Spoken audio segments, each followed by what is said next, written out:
Welcome back to Making It Awkward. I'm your host, Jessica Wilson. I still haven't descended from my Olympics high. It felt like the games were a whole season this year. I've never watched regular television like I did for 2 weeks straight. The absolute badassery from women in these Olympics was far better than anything else to watch on any platform. And shout out to the best side-eye that ever side-eyed from Sha'Carri Richardson in the 4x100 relay.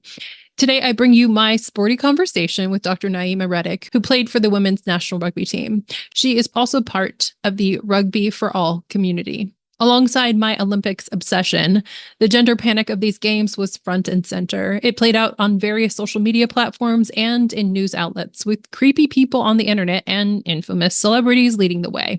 Athletes swept up by the gender surveillance and hysteria included U.S. swimmer Katie Ledecky, U.S. rugby player Alona Mar, and Taiwanese boxer Lin Yu-ting. At the center of it all was Imani Khalif.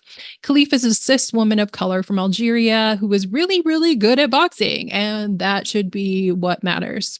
That's all.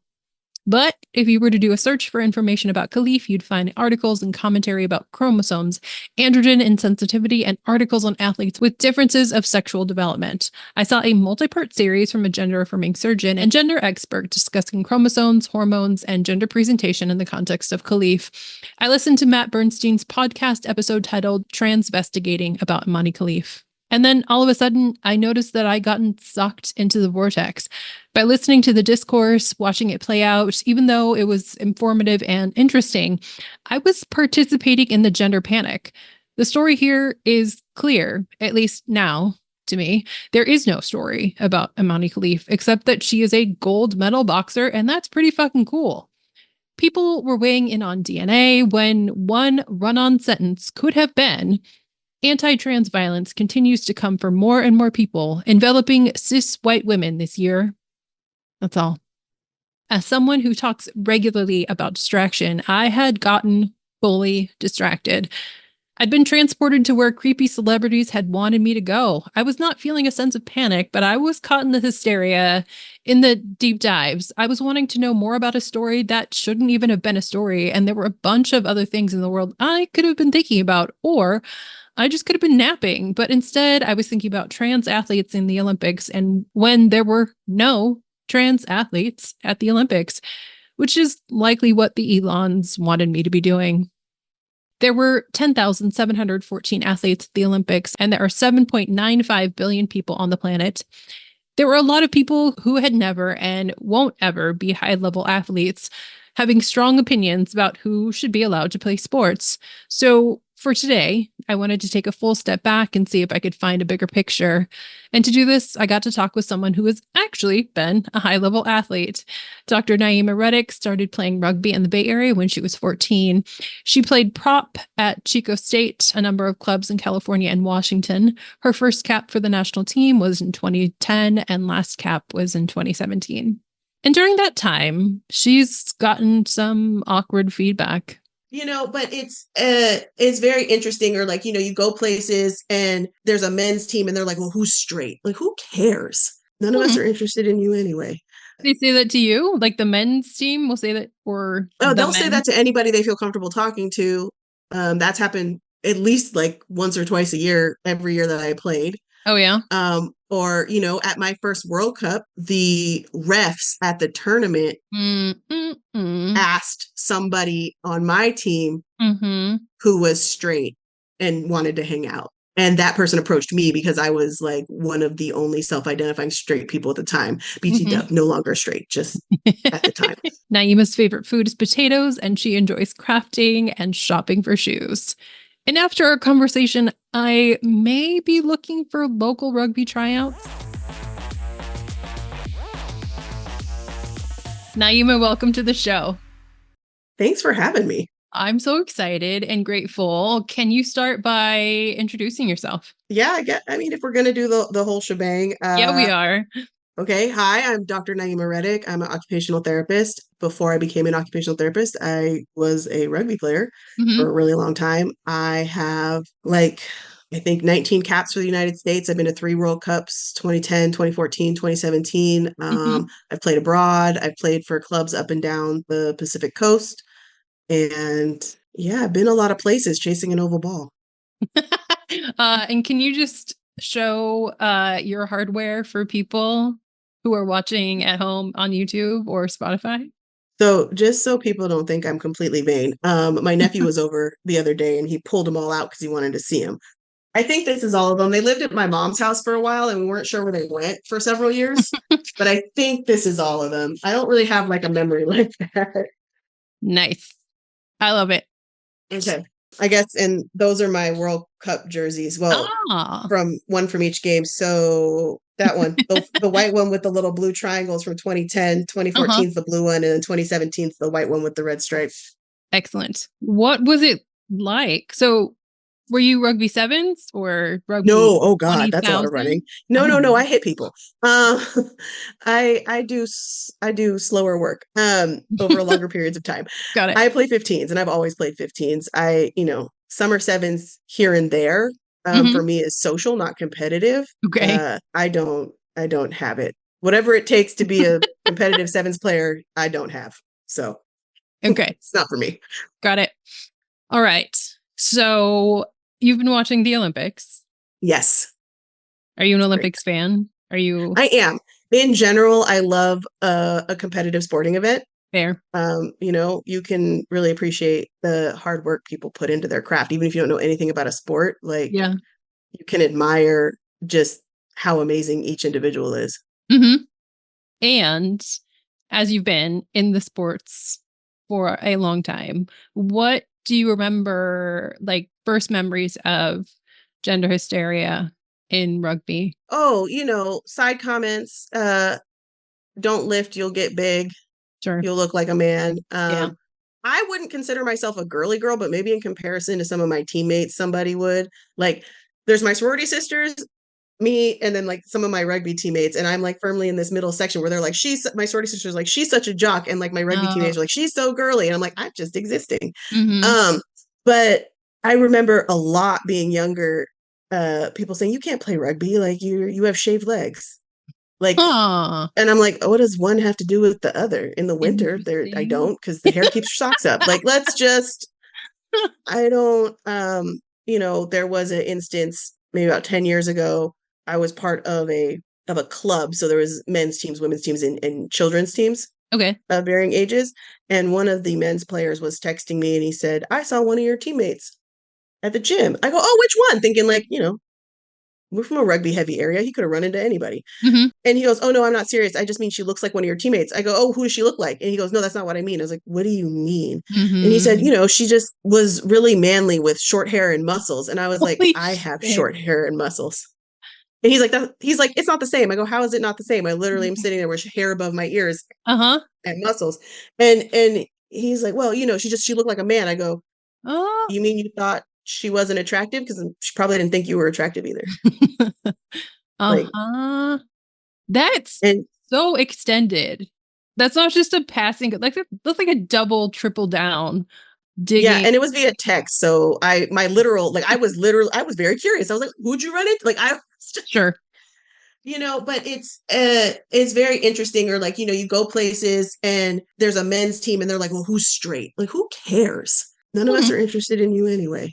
They say that to you? Like the men's team will say that, or they'll say that to anybody they feel comfortable talking to. That's happened at least like once or twice a year, every year that I played. Oh, yeah. Or, at my first World Cup, the refs at the tournament asked somebody on my team who was straight and wanted to hang out. And that person approached me because I was like one of the only self-identifying straight people at the time. BT Dub, no longer straight, just at the time. So, that made me feel weird because here I was at my first World Cup trying to be the top of my game. And it's been like reduced to like, am I attractive to someone else? Like, okay, well, that's not why I came here or why I was selected. And I remember like we've always been told, you're subject to drug testing. I've known that since I was like 18 years old. Okay. But I had never seen it nor been drug tested or anything. I've never been drug tested for sport. And I think I didn't see it in 2010, but maybe I wasn't paying attention. It was very much a blur for me. But in 2014, it was always a joke when we would go to these, whether Can-Ams, wherever we went, it was like, oh, Jamie, who's going to get drug tested? Jamie and Phaedra. And it's like, why? Jamie didn't look like everybody thought a woman should look like, and Phaedra had a lot of muscles, and both of them were very dominant in their positions. And that was sort of what I noticed is like, that's who gets picked. It's not random. Phaedra's Black. Yeah. And Jamie's not, but like Jamie did not adhere to like the Western femininity standards. And that's who more often than not got tapped, and then a random third person. Wow. Random. Yeah. And then in 2017, we were gathered at Chula Vista for like 2 or 3 weeks, and drug testing came around, and it was like, oh, Naya's got to get tested. It's like there was a joke between like Naya Chetta and like Jordan Gray, basically, like who were they going to pick? Because it was always going to be, it's like weird. And maybe I'm missing somebody's names because the sevens athletes were there all the time, but I came down and someone was like, yeah, that's always who gets tapped. Like, wow. Yeah. It's not random. It's like who looks. Sure. Like they might be too much to handle. Like random is not ever going to be random. Wow. And I just, not saying that no one else ever gets drug tested, but there's just a high propensity to test athletes that don't meet a Western feminine beauty standard and athletes who are Black and brown. And how those things intersect is a whole conversation in and of itself. Sure. Yeah. So they were actually like performance enhancing drug testing you. Do you know if they were doing testosterone or hormone levels at the same time? I don't think so. Yeah. Because as I understand it, so I sat on the DEI committee for USA Rugby for a little bit, and also was part of the committee. World Rugby snuck out this whole like, what's your opinion on trans participation in sport? And what they meant was trans women, because nobody ever talks about trans men or non-binary folks. This is how I know this is a crock of crap. Like, no one ever talks about trans men or non-binary folks participating. So the current policy for trans men to participate in sport is, here's a waiver. If you die, it's not our fault. Oh, okay. Like that's the basic rugby participation for trans men. Non-binary folks, there is no policy, but there was like this whole summit that World Rugby put on, a lot of people in the room talking, and the insurance brokers were like, what? Sorry. Yeah, the insurance brokers were in there, and the insurance brokers were like, no, it doesn't matter if trans people play. There's nothing to say that injuries go up or what. Like, they're like, if the insurance won't charge you more, there's not a problem. I know. Okay? Like, oh, wait, what year is this? This all happened right after I moved here. So within the last few years, like, so between like in the pandemic, at 3 and 5 years ago, basically. Like, I'm sorry, were people masked or not masked? I can't remember. I spent a lot of time sitting in that room. Like, but yeah, during the pandemic, there was like this whole, should trans women participate? We'll have to get the actual year. You can just put it above my head, like with a thinking bubble for me. And so World Rugby said, all right, well, we're going to survey all the member nations. So all the member nations, you survey your unions, your people, your people. Yeah. So, I was part of that effort to kind of collect information from each geographical union trying to get, but it's like, okay, World Rugby tapped USA Rugby. USA Rugby's like, hey, everybody. And then it's like, well, who responds? Our union presidents getting every club, our club presidents actually surveying their members. If you're youth, are you talking to the parents or the kid? So feedback was mixed, but mostly it varied from we don't care to yes, we should include, with a few no's here and there. But overall responses were positive for trans inclusion, for trans women in sport. And we sent that information back, and it sounded like, I wasn't in that particular meeting, but it sounded like a lot of the other unions were also okay with it. But like there was a lot of pressure from World Rugby, Mm-hmm. and a few of what we call the home nations, to not include. And basically, I remember this. It was World Rugby's headquartered in Ireland. So basically, on a Friday afternoon, they quietly slipped the Mm-hmm. trans women cannot participate Wow. law or suggestion. They're calling it a suggestion. Okay. Into effect, and like everybody went to the weekend, and Wow. uh yeah, and if you look at who's most vocal Uh-huh. against trans participation in sport, they come a lot of times from the home nations. And Hmm. I just, so that's when I was like, okay, an old teammate of mine hit me up and said, "Do you want to do this thing? We're going to call it Rugby for All." And it's like a campaign. So you can Oh, look them up on Instagram and Twitter and all that, Rugby okay. for All. So I was part of that in the beginning. Mm-hmm. And I did a lot of working with Athlete Ally to kind of like Mm-hmm. get out a different voice. Yeah. Now, it also makes me feel a little weird because I'm not trans and I'm Yeah. not like super active in the trans community, and I don't Sure. want to speak for trans people. But who I do want to speak for is those of us who understand that rugby is a game for everyone. And also for those of us who understand that 98% of sport is community based. And the point of Mm-hmm. community sport is inclusion. And the Mm-hmm. point of community sport is to make friends and learn how to work with Mm-hmm. people and talk with people and just move your body and be healthy. Like the Mm-hmm. this don't pay your bills. Does this pay your bills? No. And are you going to an Olympics? Also, probably not. Uh-huh. And let's be real. So, like, what World Rugby ended up doing was leaving it up to the member unions to write their own policies. Sure. And that was good and bad. And one of the concerns was people could lodge a complaint based on their supposition. Yeah. And what that leads to is a lot of finger pointing. Yeah. And I think also what happens is people are insecure in their abilities, and that's everybody from the community player to the high Mm-hmm. level athlete. Because there was pushback out of the sevens program years ago. Hmm. Um, everybody's entitled to their opinion. However, not everybody's opinion is informed, Mm-hmm.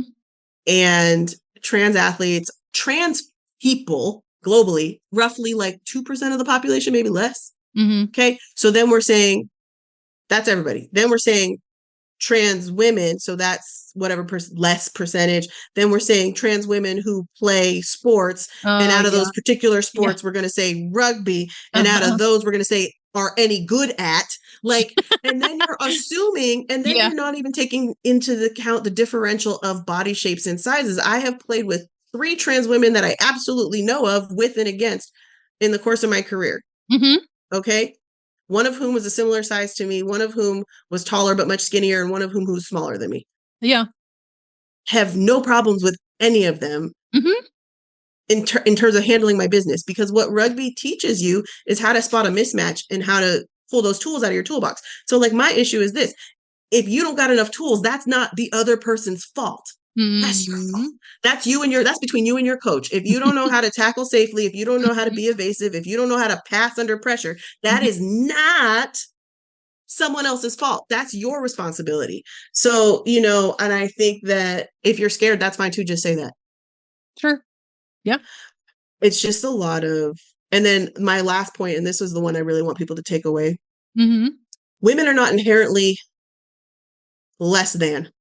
Mm-hmm. Women are not inherently less than at sport. Women are not inherently less than in life. Women are not less talented, less capable, less driven. Mm-hmm.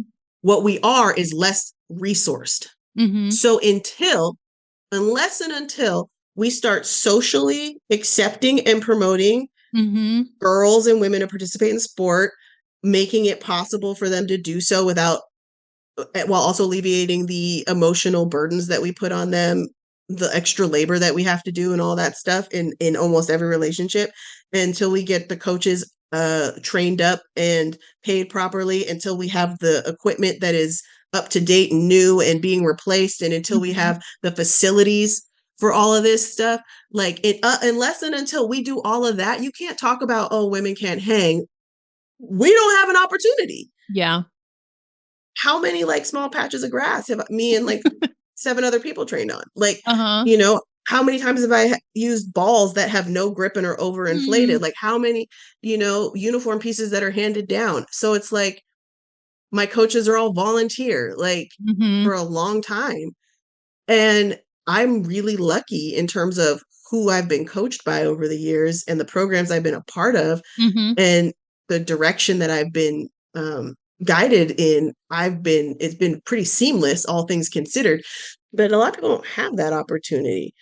And, families sometimes make allowances for their sons that they don't make for their daughters, and community support and relationships. And like, let's just talk about like pennies on the dollar for jobs. It's something that I thought about a lot. Like when the men would retire from 15s or from 7s, they would go get mid-level management jobs at the company of some guy that used to play rugby. Oh, interesting. I had to go back to grad school to get a job to be able to pay my bills. Yeah. Like, you know what I mean? So it's like the network's not the same. And because we run our clubs ourselves, very community based, women get burnt out. We retire or we quit playing or whatever happens, and we don't come back for years. And then because we were part of running the club, we have a lot of opinions about how it should be run now. I'm looking at all y'all, and me included. And so then we are different with our money. Right. So there's, I'm not saying good or bad in that sense, but it is just different. So, you can't coach people socialized as women like you coach people socialized as men, because it is a big difference in terms of what we get out of it, especially with rugby. A lot of us are there for the feeling of community, not necessarily to be athletes, be told like we're there. We're building that community. We're part of each other's extended family. Like it is personal and it is interwoven. So, and that's because for a long time, rugby was, for some people, a safe space. Not for everybody. I'm not going to say it's always as inclusive as we say it is, because it's not. But it could be a space. It could be a space to be safer than maybe you were anywhere else. And so in that sense, I've watched men come and go based on who gave them the most benefits at their club. And, not to hate on that either, because they had that opportunity to have a job they didn't actually have to go to. Sure. But could be employed and get a paycheck or have their housing paid for or whatever. Like, and things are changing slowly. There are lots more opportunities for the women now. Anyway, sorry, I got off on a tangent. That drives me nuts. But You're good. You're good. Do you know if rugby is now hormone testing players? Do you know? Oh, sorry. That's what we were talking about. So as far as I know, you only have to be hormone tested if you are disclosed to be transgender. That's my understanding of that. Because USA Rugby's policy is you play on the team of your identified gender. And that's your identification of what gender that is. And then if you are trans and you feel like you want to disclose, you can disclose straight to Chief Medical of USA Rugby. You do not have to tell anyone else. Wow. And then everything will be handled through them. And that's so it can just be you and one other person who knows. It doesn't have, you don't have to tell coach, you don't have to tell union president, none of that. None of that. So you can just get in touch with medical of USA Rugby and go from there. Like I said, I don't know all the nitty gritty, but that ain't nobody's business. I want to play rugby. This sounds so great. Never too late. It's never too late. We'll tell those knees, but we'll get back to maybe you and I. We'll play some walking touch. It'll be fine. We'll get it on recording for this. It'll be like, this is how one would play in their 40s is what it looks like. So what is the name of the women's rugby player who's been like victim of gender hysteria right now? The white woman? Alona Mar? Yes. Oh, my algorithm must not be showing me that. Shush up. So like what? I know, so like I watch all of Alona's videos and I just laugh along with her, right? Yes. I don't read the comments because people say stupid shit. Yeah. Okay, so I will introduce it to you. Alona Mar has been taken in by gender hysteria and told that she looks like a man. In addition to the stuff that she already gets, like her BMI is over 30 or whatever it is. Like what? Yeah. One of her responses was like, and I'm in the Olympics and you are not. Valid. Right. But she looks too manly or masculine. So she's wrapped up. Right. And okay. All right. That's new to you. Not like, I mean, I know that people are saying that in her comment section. Okay. But like, again, it's almost like I can't take that seriously because really? Like, it's wild to me. So, okay, people say things on the internet because the keyboards make you brave. And men say things because their insecure and toxic masculinity is real. And while it is not your fault that you've been indoctrinated, it is your responsibility to do better. Mm-hmm. Okay. And then women say things because a lot of us have been sort of subtly taught to be hateful towards women. The other thing that happens is the gaslighting, that there is a group of people, I'm not even going to gender them, but there's a group of people that thinks the way that you get someone's attention is to be mean to them. Mm-hmm. And so it's like, if you just think she's hot, just say so. If you're super impressed, just say so. If you want her to like your comment back, just write something nice. Like, I don't get it. So, like, again, and then some people are just trolls, right? Sure. Like, yeah. But it's weird because the minute a woman is shown to be able to do something that is considered challenging for a man and still like be confident doing it. It's not even how she looks. Be confident doing it. Yeah. Oh, we have to tear her down. It's like crabs in a box. Like, how she's dare already, she? Yeah, very on social media. 3 million, I don't know, 3.2. Yeah, like 3 million, like most followed rugby player in the world. Most followed rugby player completely, totally in the world. Yeah. Mm-hmm. She has more follows than I think like the Rugby World Cup as a social media entity. Nice. Who is very open about being a woman. It is, again, this inherent belief that all women are less than like all men. And that and basically that starts as like teenage boys between 14 and 16 are now inherently stronger, faster, and smarter than any woman from now and until perpetuity. And it's so if you were faster and stronger, you can't be a woman. You can't be a woman because I couldn't do that, and I'm a man. Therefore, that question. It's a foundational belief that just gets questioned.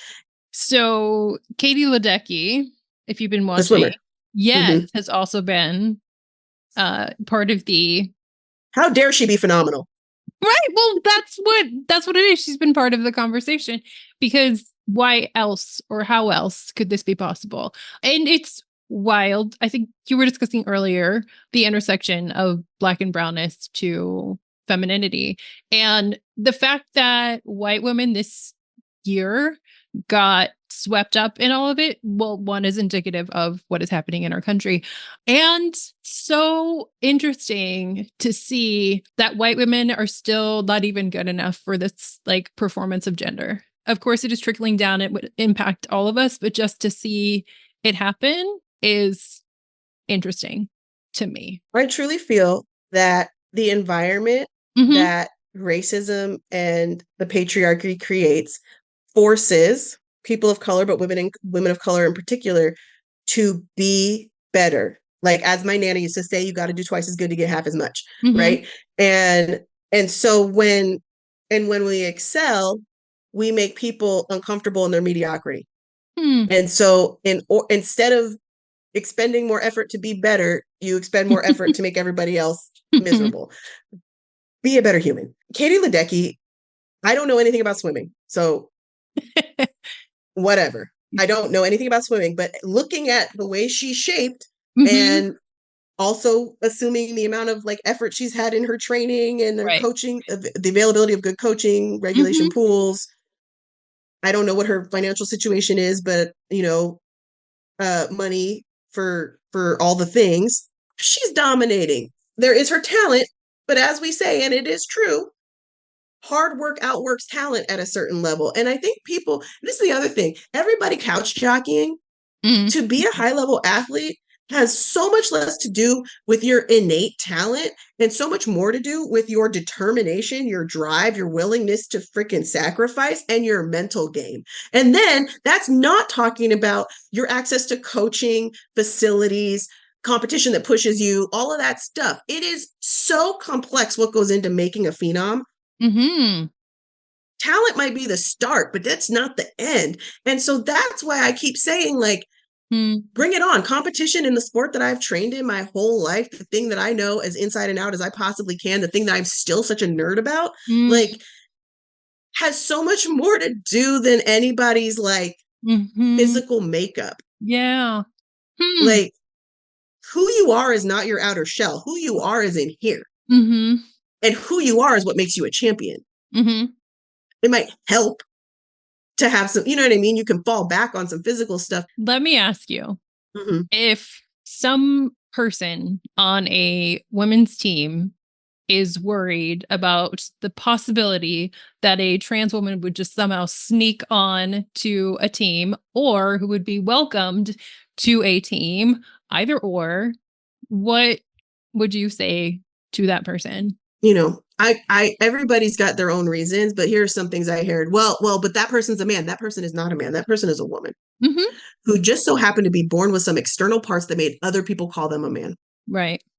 You know, it's so interesting. So I had already left Seattle when they were sort of talking about some of this stuff. Talked to one of my friends and she goes, you know, they had a whole team meeting and one of the men says, he goes, you know, not to be offensive, but why would I go through all of that to play on a women's team? Y'all don't make any money. But we don't. He had much better opportunities play, you know what I mean? Yeah. So no man is going to go through all of the things that they would need to go through to play high level sport as a woman for the money. There isn't any. Well, I mean, I can't speak for every sport, but there's not much. Right. And so it's sort of like, and I think also people don't understand what it takes to actually medically transition. Like if you want to socially transition, that's the cost of just, you get the pink tax, welcome. Like all your stuff's going to cost way more. But that, you know, that's your choice or whatever. If you're going to medically transition, that incurs high level medical costs, that incur time, years of time, like medical visits upon psych visits upon rehabs upon time off work upon, you know what I mean? Like there is a huge cost to medically transitioning across genres. And then you have to come back to sport, suppressing your testosterone. And before anybody goes off, well, that's my point. Blah, blah, blah, blah. The point, sport is literally created on the inequities of humans. The rules are fair. What you bring to the table was never equal. Right? Because you can't win if everybody's the same. Right. Yeah. Everything would be a tie and we'd be bored and this wouldn't be entertaining. The dominance of one human over another in a sport is what we pay to watch. It's why it's exciting. Right? Whether you pull it out by a couple of points or you smash, like whatever you like to watch, like that is why sport is so entertaining. Somebody's better for whatever reason. And so it's like, you know, everybody talks about Michael Phelps. His lactic acid processing is like off the charts better than most people's. Plus he's got paddle boat hands and he's super tall and long and I can't swim. I sink to the bottom. Okay. I will never win a swimming anything. That's okay. In fact, I'm terrified of water. I need a life vest, but I'm really explosive. I'm compact and explosive. So you can't move me off my defensive line if I don't want you to. And chances are I can move you. Like I'm short and I have a low center of gravity. Like, you know, it's just, those are those things, right? Like I'll probably never be very good at piano because I can't move my fingers. My hands aren't actually that big. They're just really fat. And like my fingers aren't very coordinated. So like, you know, if you see piano players, their fingers are elegant and long and they got good spacing and like all that stuff. So it's like, so we're going to be like, oh, that's not fair. You should have shorter fingers to make it fair on everybody else to win piano competitions.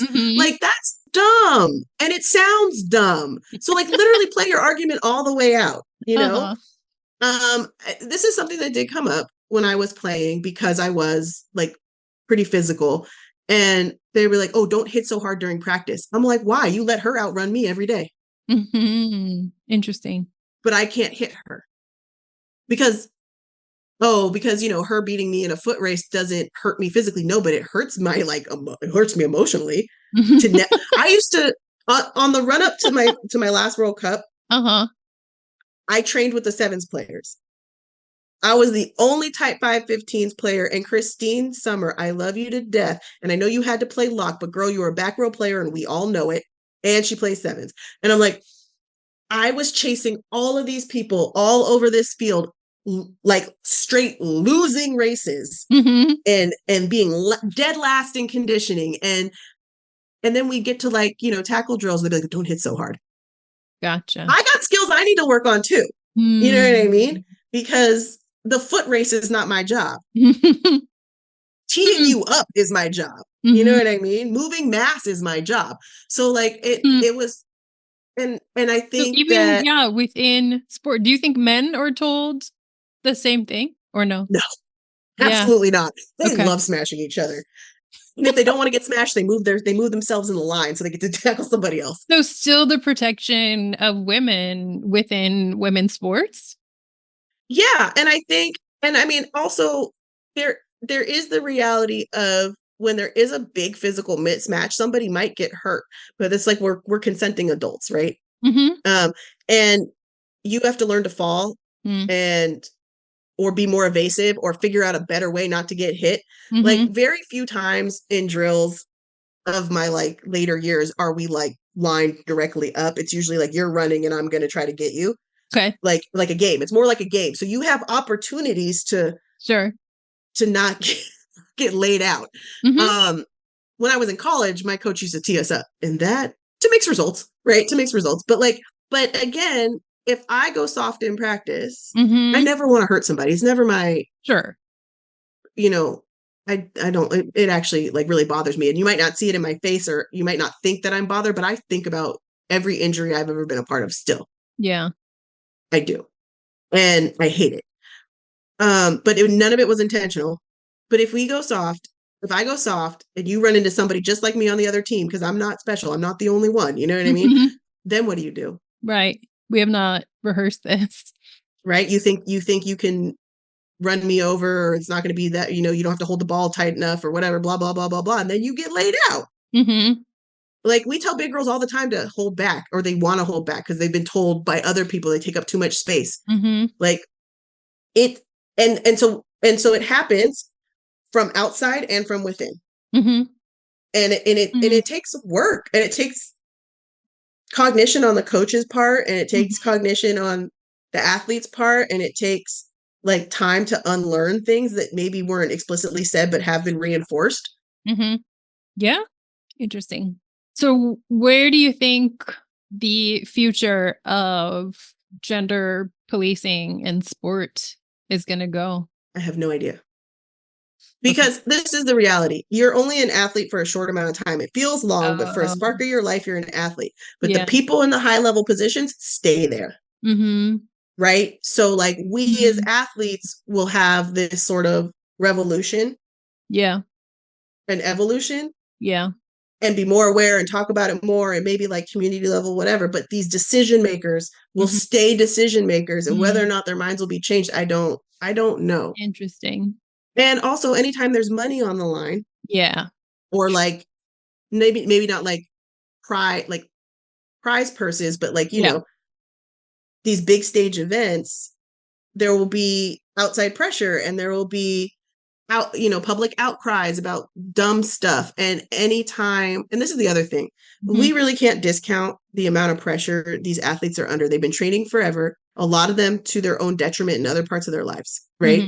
Maybe they're in debt, or they don't have savings, or they've never been able to move out from home, or they're living in substandard conditions, or they're homeless or damn near homeless, or they haven't been able to build a career outside of sport, put up with a lot of crap to be there, and so basically you feel like it'll all be worth it if you win.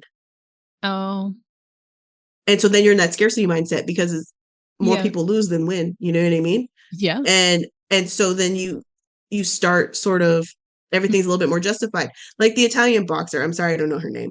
That Italian boxer jumped on that bandwagon, and the Italian community minister or whatever, somebody with nothing to do with boxing, like was like, oh, blah, blah, blah, blah, blah, men, blah, blah, blah, blah, blah, testosterone, blah, blah, blah, blah, blah, chromosomes. Okay, first of all, none of that got tested. Secondly, don't be an ass. I feel like the community minister is kind of like, what is that? What do they call it? The committee for family values in media, or whatever they are. That like right wing fundamental on the family. Oh yeah. You put it out in the news, and you create this social outcry. And like the Algerian boxer, I mean, she doubled down. She was like, nope, I'm good. Mm-hmm. The Olympics were like, and this is the thing, the Olympic Committee isn't some like slipshod organization. Everybody's over here like the Olympic Committee. Blah, blah, blah, blah. Buddy, it's the Olympics. You don't think they have their ducks in a row here? Mm. You don't think they like, you know what I mean? Like they have their own policies. And then somebody had said to me, everybody just keeps saying her passport says she's a woman. Yes, because the passport is the penultimate document with your identifying information, name, country of residence, age, gender, like all of that. Name me a document with more weight than a passport. So if you can get if all that information on your passport is correct and has passed all your checks, then you are who you say you are. And even if you're not, it's none of my fucking business. But anywho, like, but you are who you say you are. And so like, it wasn't like an evasion. Sure. It was like, but people hear what they want to hear, right? But what in the interview, the Algerian boxer said, God, what is her name? Let's look. We'll look. Oh, the first thing that comes up is we have our Algerian war gymnast flag, Algerian boxer XY, Algerian boxer chromosomes. Imani Khalif. Yes. Yeah. So Imani Khalif said, I know that Italian boxer. We've trained together. So they've known each other. Wow. And she's all like, the Italian Boxing Federation has known me because she's like, I've trained over here. She's like, I've been boxing over there since I was a kid. Like they just jumped on that bandwagon because of you know what I mean? Yeah. The prestige of trying to make it easier for their boxer to continue on. Because apparently Imani Khalif is a force. Right. And that's the problem. And as we discussed, people hate a winner that doesn't look like Barbie. Pretty. I mean, I think Imani Khalif is pretty. I think I'm not going to look like it's my prom on fight night. Okay. What I look like on game day is not what I look like on a fancy event. Okay. It's different. It is. And so that's the other thing, is that all these women are on a world stage, many of whom are not choosing to perform femininity for the benefit of other people. Right. And why bother? It's an extra step. Like if it is part of your routine, then it's part of your routine, and that is fine. Sure. That is fine. But if it is not part of your routine, why are you going to do it now? You don't change things at the Olympics. Okay. I don't go to rugby practice with eyeliner and lipstick on because that's not me. Obviously, it's not me right now either. But like, I'm not going to start putting that stuff on and mess up my routine at the top level of my shit. Yeah. At the top level of my shit. It's not going to happen. No, we don't add new shit. We do not add new things. What we've been doing, been working, don't change it. If it ain't broke, don't fix it. So like, you know, and it's boxing, right? Just like in rugby. What do? I pull my hair away from my face. Like I'm not over here like, you know what I need? Bangs. And like I said, people play with whatever makes them comfortable. And I am not here to knock anybody's routine at all. What I'm saying is you don't need to change your routine because other people are watching. That's dumb. And so also, are you here for the sport, or are you here to like be gross about people's bodies? That's my other thing. Okay. But while I was still living in Washington, I pursued the education piece of the project management certificate. Okay. So to get a project management, a PMP, you need X amount of work hours and X amount of education hours. So I enrolled in this like UW extension course. And they said in one of the classes we had to like sell something, basically. Sure. So I did a sport and I said, you know, this, that, and the other thing. And I showed these clips of these players. And there's a woman named Heather Fisher who has alopecia.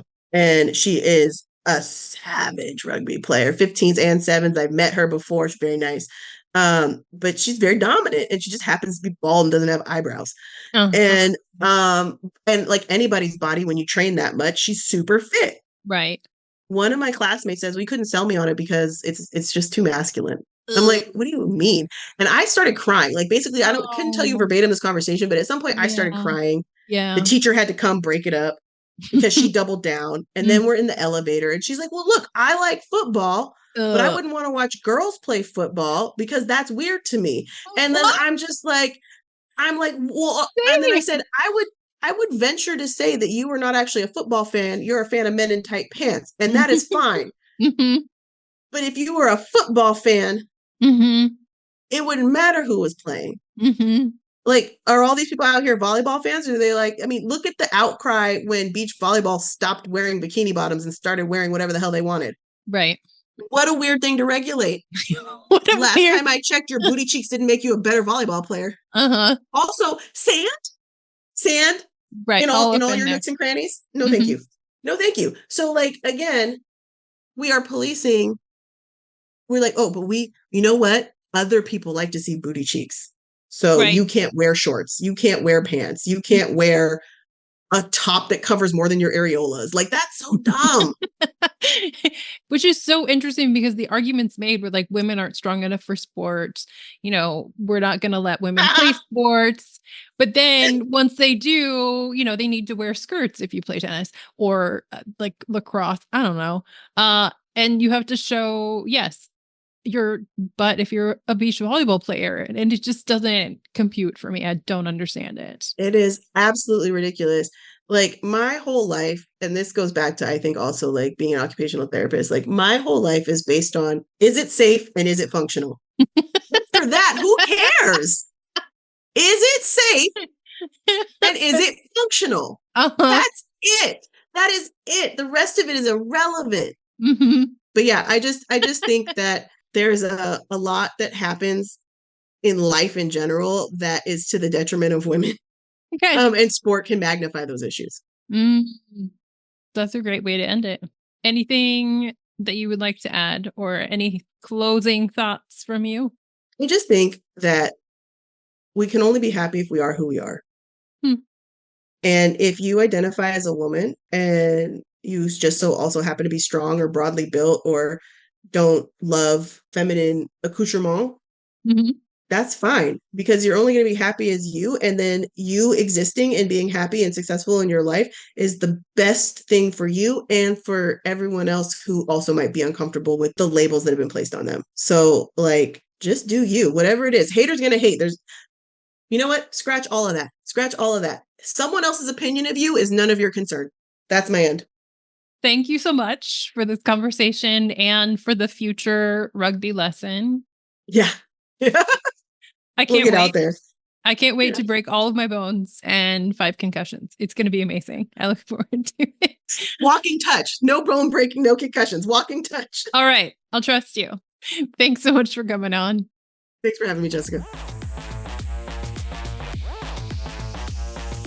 Thanks so much to Naima for coming on the show. She shared all of her medals with me and her champion jerseys, and that extra video is up on Patreon. Now, you heard what was important to Naima when she was competing, and also what wasn't. My conversation with her confirmed that not only was I distracted, I wasn't even close to the topics I should have been paying attention to. Getting into the minutia of chromosomal makeup and hormones continues to perpetuate the idea that there are scientific, definitive ways to determine who is and who isn't a woman and who should and shouldn't play sports. Even as we get caught up trying to disprove something, like me, we're participating in a different way. There are clear crossovers into nutrition science, but we'll return to that another day. I loved how Naima pointed out that the inequities are the reason we watch sports. Otherwise, the Olympics could be a bunch of preschoolers playing soccer. Adorable, yes. Compelling and competitive, no. And Naima said not to add new shit when you're at the top level of your sport, and I will end with a nutrition note. Paris had a goal of being more sustainable and plant-based than any other Olympics, aiming to make 60% of meals meatless and a third vegan, which is fine for spectators. There were complaints of egg and meat shortages from athletes in the Olympic Village from the beginning, and long wait times for food. Why would a host city take athletes from over 200 countries and not offer the food that they'd eaten for years in order to compete in Paris? Asking the best athletes in the world to make their diet more environmentally friendly for 2 weeks of their lives when a gold medal is on the line seems pretty much on par for the nutrition field. Those of you who know your body better than most people in the world, have been eating the wrong way. I will make you do it the right way. You will thank me for showing you the way. and that will fix everything that wasn't even broken with you and the environment. You're welcome. Also, speaking of new shit, switching to an all plant-based source of protein the week before your competition is simply not advised. Another example of a colonizing way to approach food is the infamous Mediterranean diet, which will be explored in depth with dietitian Shireen Chow in next week's episode. Until then, friends, keep making it awkward. The best way to support the show is by rating, reviewing, subscribing, and sharing it with a friend. You can email your awkward feedback and show pitches to makingitawkwardpod@gmail.com. Thanks so much to the 4 that I've gotten already. You can become a sustaining Patreon member of the show, linked in the show notes. This has been Making It Awkward. I've been Jessica Wilson. This podcast is edited and mixed by the high-level editor, Jen Jacobs. It's supported by Patreon members and the Legacy of Sacramento Outboard Services.